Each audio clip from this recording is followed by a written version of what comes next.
Page 158. My intuition, along with some research, told me of an ancient scripture of which I had learned a few buzzwords like karma or yoga in a language vaguely known as Sanskrit. The larger extent of it at that time loomed on my horizon as if first faint rays of a sunlight penetrating the black sky. Thus, really any thoughts of India were as if mere tales of an as yet unseen glorious sun, a burning, yearning heart rising up at the centered centrality of my world.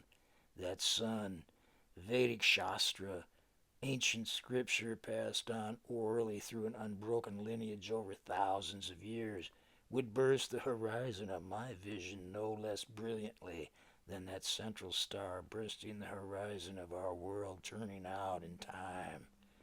Voiced a while now, in the utter echo of that voice, uttering this world, breaking silently overhead into a being of it, twilight, instantaneously illuminating a rusty truck carriage, passing over a memory now to be me a while.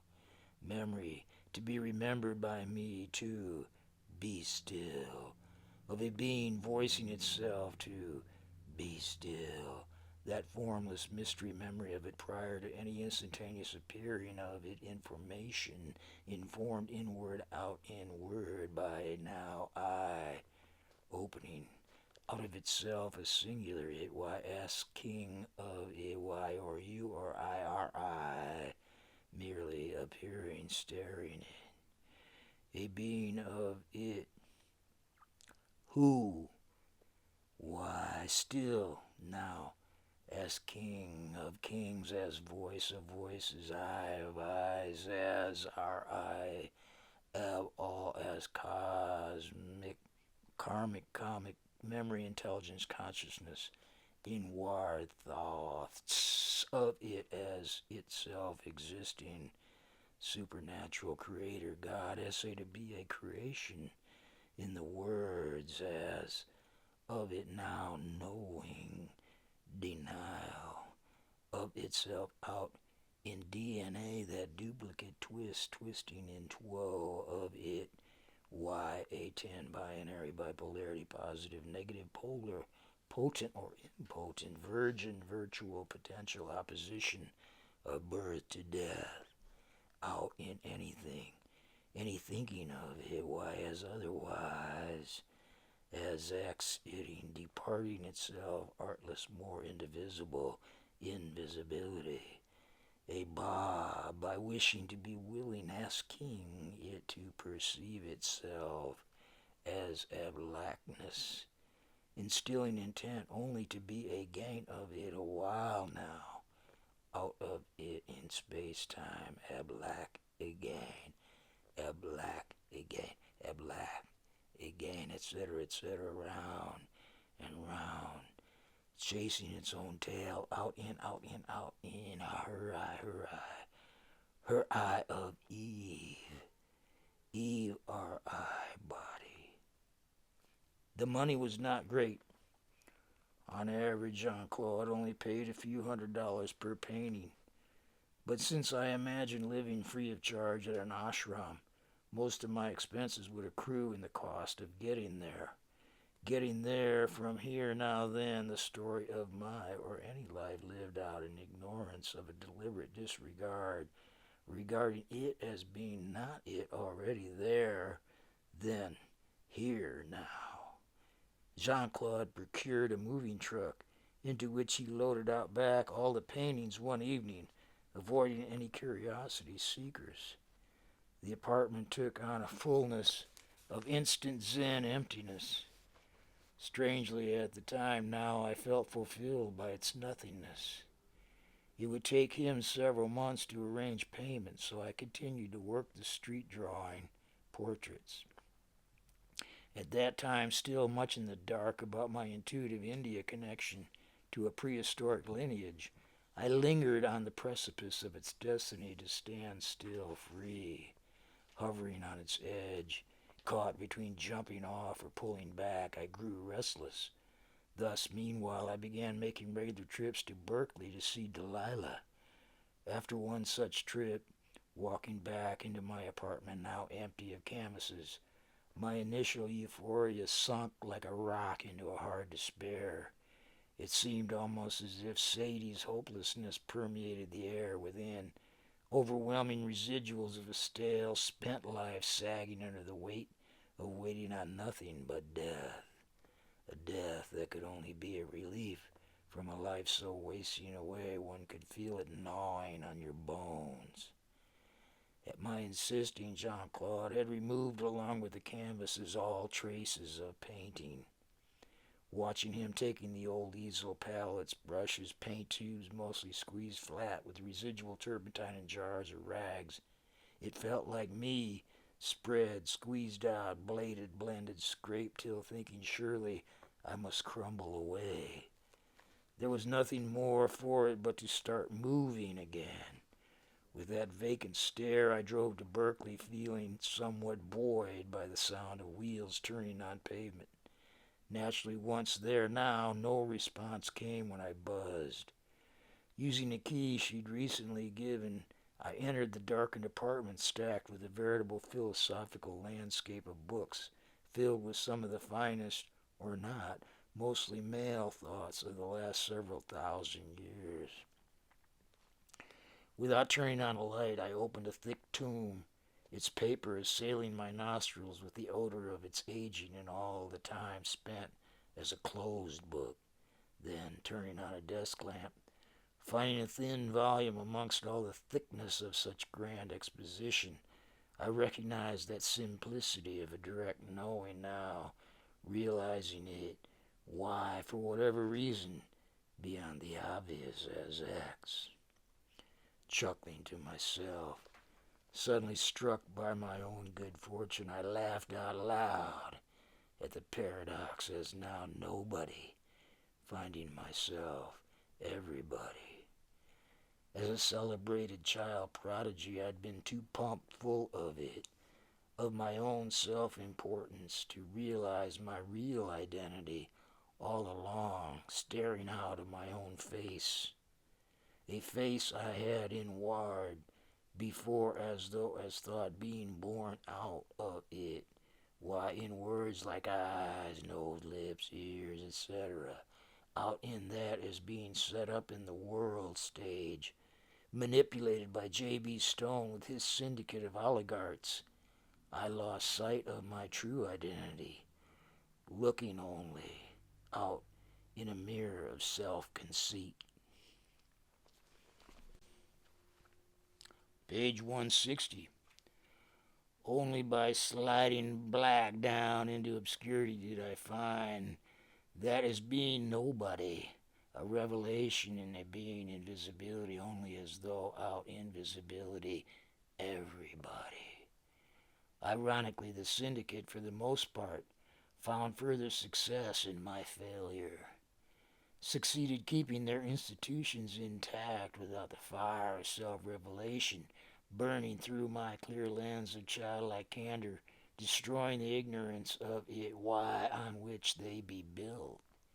It made me often wonder about J.B. Stone, who'd passed away from a sudden heart attack shortly after my fading out of sight. After all, he launched my rocket from small-town miracle to global notoriety, enabling my influence to impact even his own position of wealth. But then he did say we all serve the same cause of liberation, with some seeming antithetical to it in order to create a back pressure building to an inevitable blowout. It seemed BJ saw in me an avatar, opening a more benign channel to gradually release so much repressed energy before it blew out in our FaceTime. In that he may have been deluded like JFK, seeking a peaceful coexistence of nations.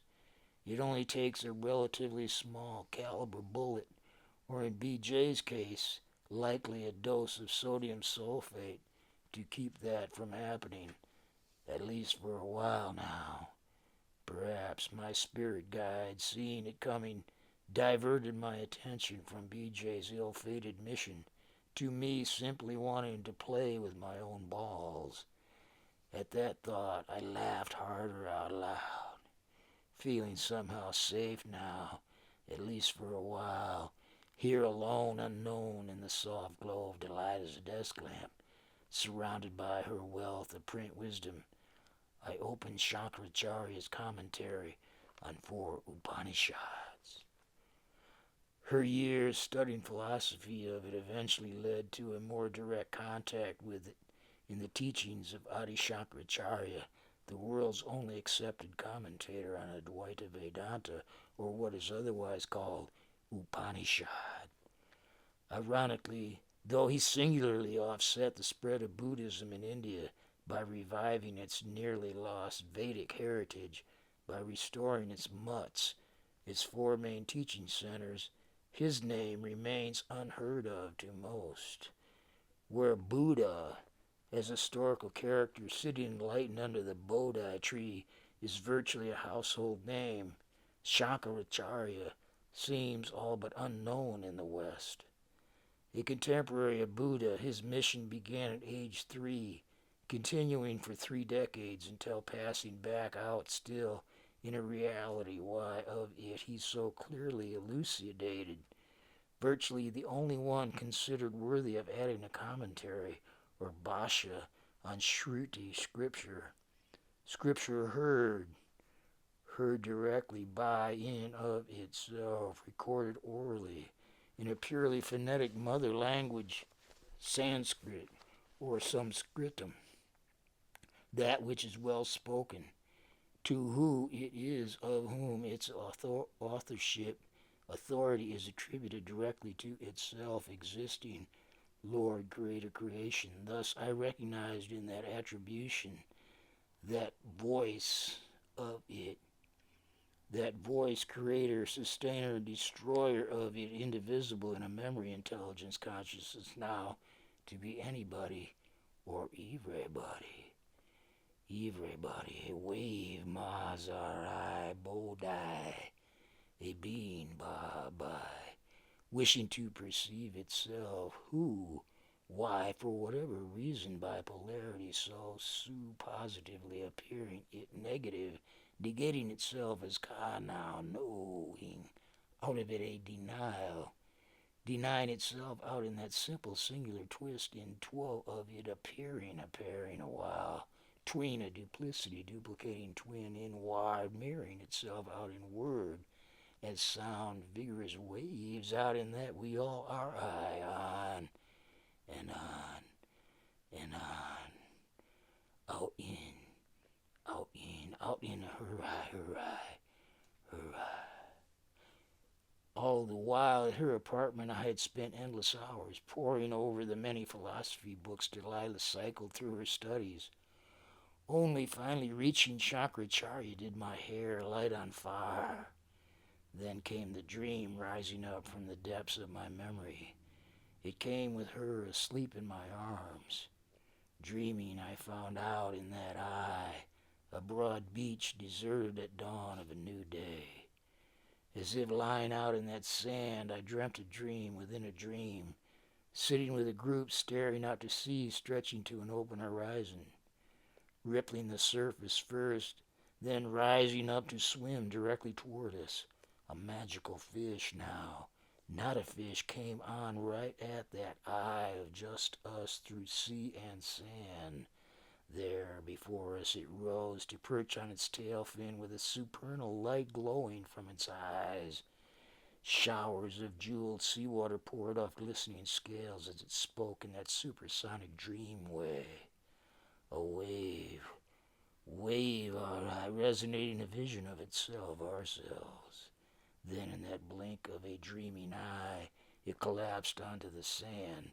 In that dream of eye, dreaming eye, witnessed, observed my companions carrying the creature back to the sea. Awakening, I felt the presence of it still, filling the atmosphere of the darkened room.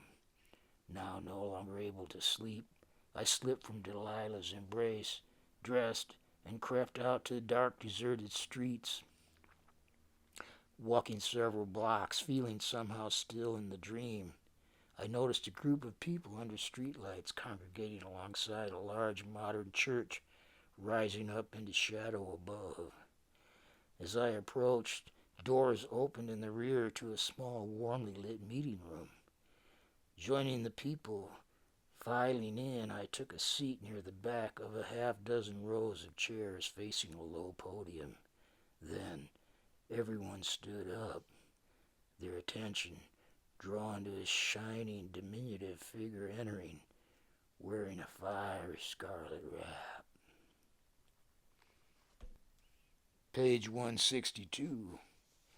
A scarlet wrap with a similar cloth draped over his head like a biblical apostle. Instantly, I realized love. All the love I'd ever known, still now, realizes that indivisible, pervasive awareness, consciousness that I am to be of everybody, everything, every thinking thoughts of it, a blissful love, the very nature of it, why now forevermore, not less. Realized in that blink of eye that I am now not in love with anybody, but of love as everybody. From that moment on to this present day, some 5 decades hence, that impression has now not diminished. Even later now, anguishing out in stressful times of sorrow, I may recall that moment to find succor, as being then now well instilled inward with an awareness aware even yet, knowing out of it that sorrow is that bliss, denied out inward memory of it. Any hate is that inward love, bliss, mirrored, reversed perversity of it, why now, in word, mind, or why now X crosses, crossing over itself as by polarity, a polar opposition of it, why, or you or I, as exiting our I as sendings out in any, a now why I on I, zinging plasmatic electromagnetic felt feeling field of you, of it, why, or you, merely positively potent potential appearing at negative, negated, supernaturally superimposed as zany thoughts of a being creator creating a creative creation of it out in of it in the word as sound vigorous waves our eyes superimposed superficially as though as thoughts appearing in form as possibilities out of a hermit self, in that I am to be still finding myself freestanding witness now while captivated out in time space under that spell, understanding, knowing any spelling out of it, as thoughts out informing it to be judged as two twisting twin of it, why, a being, a person who still in the first place, it, why, for whatever reason, by polarity, positive, negative, as sendings of good or bad, likes or dislikes, attraction or repulsion, you, or you wishing to live, to be willing, intending to be now not you. You or I are I inward appearing and now then appearing out of it, why, in word memory, as I. Emotionless, more of it, fixating, fencing, defenses of a defined go, guying. Jesus in motion, I on I, zinging, plasmatic, electromagnetic waves are I felt, feeling a field of you or me merely mirrored out in sight, seer, seen to be, molded in possible word memory. Of course, I'm writing of this now over 50 years of after meeting that master teacher. Of that I am learning a learned memory over many years to be Advaita Vedanta as my Paranta Kali, supreme and realized ascendings of Atan binary life found out of it to be still it, that indivisible invisibility out in any visibility of it, why now not. That is the experience of myself in memory itself without words defining it a split second prior to my opening my eye for the first time now, still a person. Who is that I am now, with it inward voicing, be still, out in, word beneath that 51 Chevy panel truck, a formless being of itself, myself, confirming confrontation, in of itself, directly, periodically falling, as leap into it, a consciousness, blissful of itself, why now as experienced directly, periodically, throughout any lifetime, our being of it, recognizing, realizing just us for itself, that everybody as cosmic memory, intelligence, consciousness, causality, being ablackness now to be, instilling intent of a wishing, wished of a desire now to be, only potent potential, potentially a gain of it. Why? As it is thus now any or everybody may find, realize themselves as being such in word free memory consciousness now to be out in that split second prior to awakening, or any time going to sleep, in a word freedom memory, without actually falling for it into itself, as appearing, disappearing, is simply disappearing yourself, still motionless, more indivisible, freedom, freeness, awareness, aware of it, why a singular it, why or you, is you or I, a unmanifest now. Thus it ends precisely itself where it begins, sustaining itself by polarity as its endings of itself now, a wave, RI body, every body, as being who ever now cosmic potential manifestation of it is itself all along, a being, a person, first of all now unmanifest, merely appearing out information, while now space-time appearing for the sake of it, forsaken, forgotten, forgetting out of it, our eye appearing itself at certainty, certainly visible it, why wavelengths between infrared or ultraviolet of the twilight, a wave, our eye body, being to wish to be willing it intentionally, out in a pleasing, pleasurable, painful, plasmatic, ionizing medium means, meaningful of itself. Why, Ma's possibilities as sexual. Thus any appearing of it a while now, a being who, carrying care full of itself, conned out of its own conning, of a cunning, cruel, deceitful duplicity, ironically of our own intention, wished for it to live, to be just us in time now, not realizing it for ourselves. Why are you aware of yourself, a freestanding word free awareness of you, free of it, never really in or out of a singular it, why it's only as sexual, a while now. After 10 days attending the Acharya's morning and evening sessions, I felt some thinking of it coming into focus. Yet from here, decades later, I realize it fully now. Then is only the beginning of a long, tumultuous dive into the deep of it.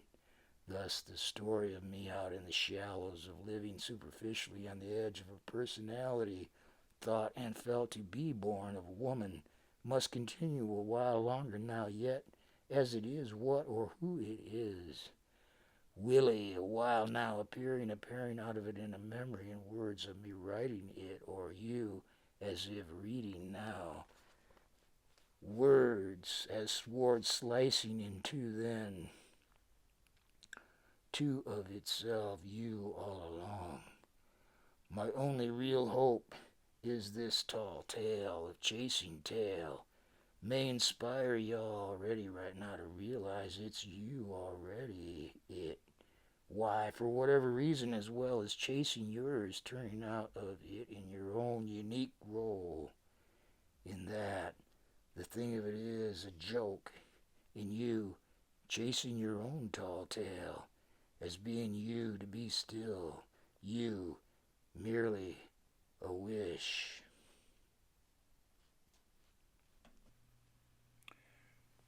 To be wishing, page 164.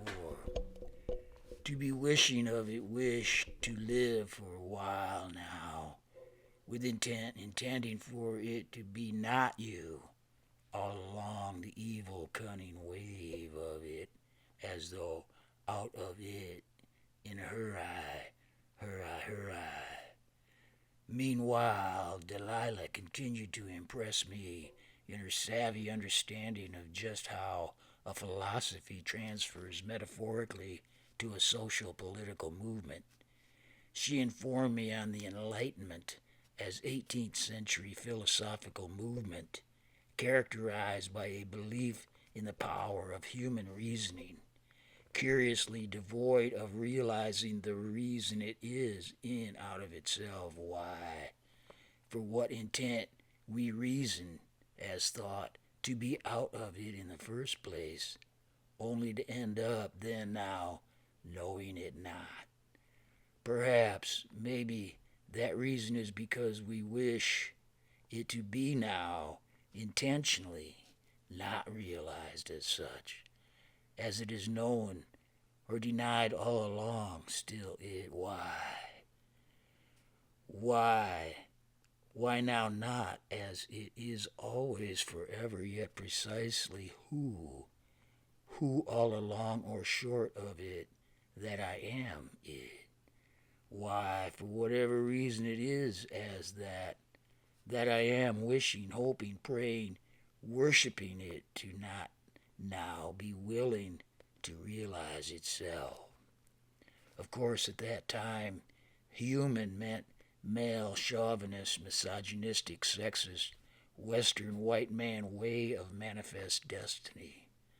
That would seem to be the obvious why of it, to justify an avaricious genocidal conquest, to steal lands and resources of red, brown, black, yellow, or any other color, brother, sister, now not white male.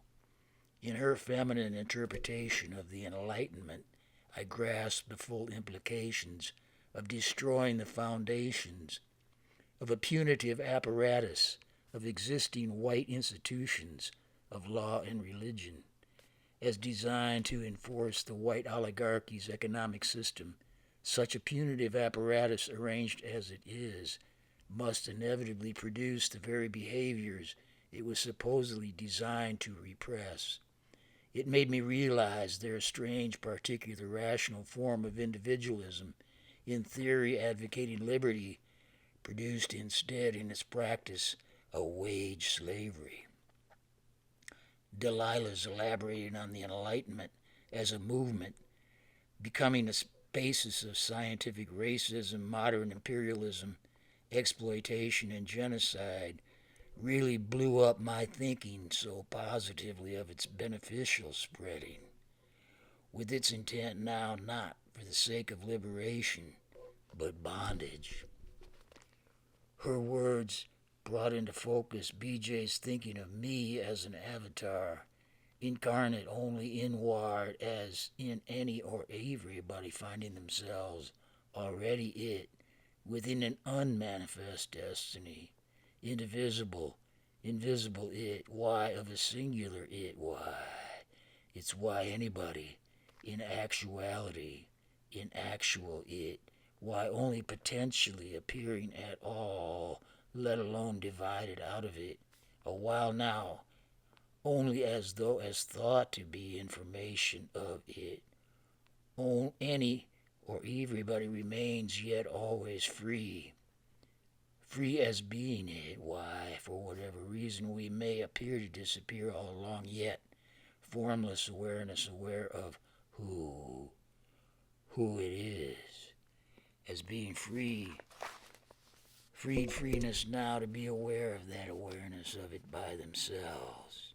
Anybody, aware being still it, only now wishing to live with intention, intending for it to be a while a deceit, as though not it. It's why any individual right now left out as exiting, only as though leaving, as thought to be not it, to be born as thought out of it, intending only to die, yet utterly a being still, motionless, more of it that indivisible, invisible it why it is, what or who it is, as experienced directly, periodically has leaped into a unconsciousness, indivisible, invisible it why that I am is it all along, why that any appearing out of it must appear even in war to be in captivity, even if only in word, a while now is thought known to be out of it in a particular, peculiar personality, a person, first of all it, why, thus it only appears being captive, rather than a being free of it still in the first place that indivisible, individual, first a person never ever really captivated, only wishing to be living with intention, only to be so out of it, as thought learning, earning to pay attention, to be feeling feelings felt to be born a while now, out in any given name. A being who, now as though known by polarity, so positive, knowing, out of it a negative denial DNA as two twin strands twisting around entangled, denying, negating itself, must be wishing to live. It's so to be thinking to perceive that I am born out only to die in a living wage with age slavery. What a shame. What a shame. What a foolish, frivolous waste of our time now. Merely wishing, not with intention to be willing to realize that I am inward still a being, freestanding, immortal, freedom of immortality. Why, even while seeming to be appearing out of it in word to function as slaves to the oligarchy, that is what I meant to BJ as an avatar. In effect, a conduit, or walking, talking wormhole offering a way back, fully conscious of that dark blackness, consciousness now to be light, enlightening a cool, warm, blue light field of you or I, our I, of we all as we'll turn to yearn, to burn, to wish, to live with intention, to realize it is our being, completion yet completely complete all along, just us in time to avoid a potential cataclysm, reaching the end as endings of cheap, non-renewable petrochemical energy. Yet, without realizing it, who you or I are I appearing it, is it why any urge in the current status quid pro quo must impel or force just us in time out of it information into that violent upheaval by that basic wish to be intentionally willing it out, now not to realize it's just us all along, freedom, before the proverbial shit hits the fan.